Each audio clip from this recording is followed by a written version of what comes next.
Hey guys, it's Coach Steve, and I've got this week's workout brief. Starting on Monday, we're going to start off with just one of those sessions that's going to hit you breathing, sweating, and just kind of everything in between. 28-minute AMRAP, 400-meter run, 36 setups, 400-meter run, 36 box jumps. And then we're going to hold a handstand against the wall for 1 minute, accumulate 1 minute of a handstand hold. The goal here is that this is going to elevate your heart rate. You're going to have to try to maintain something that's going to bring it back down.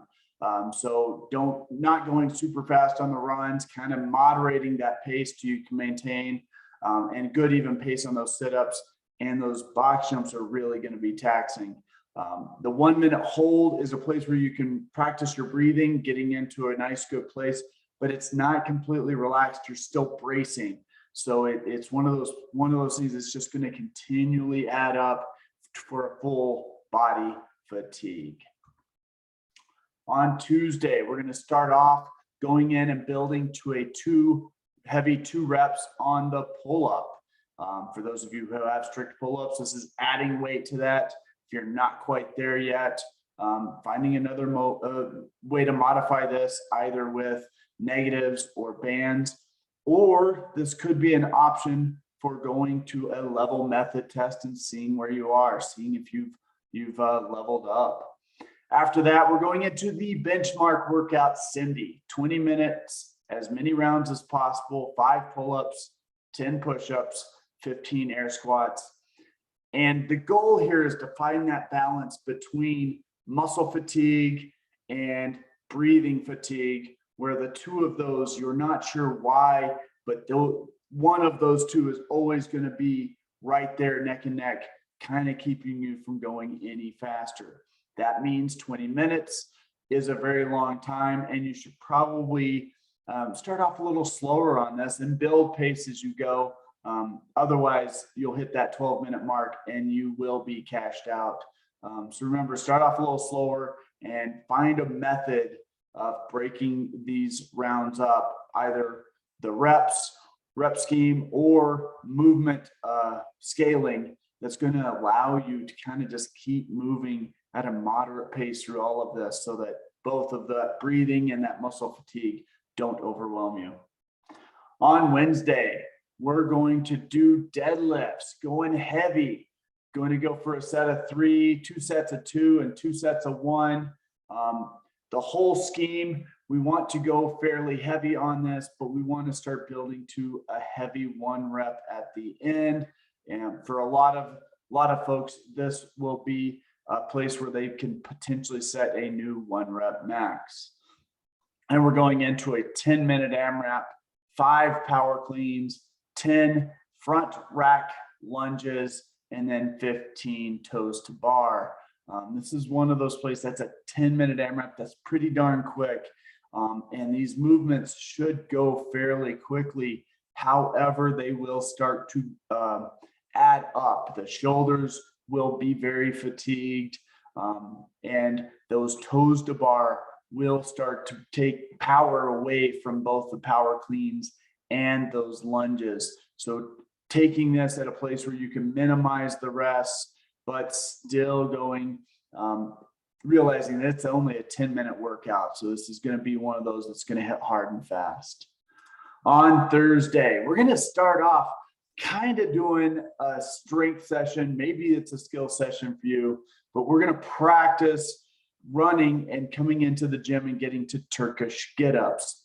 Turkish get-ups are where we hold a weight overhead, stand up off the floor, and lay back down. And this is going to be every 3 minutes on the minute for 4 rounds, doing a 200-meter run and Turkish get-up.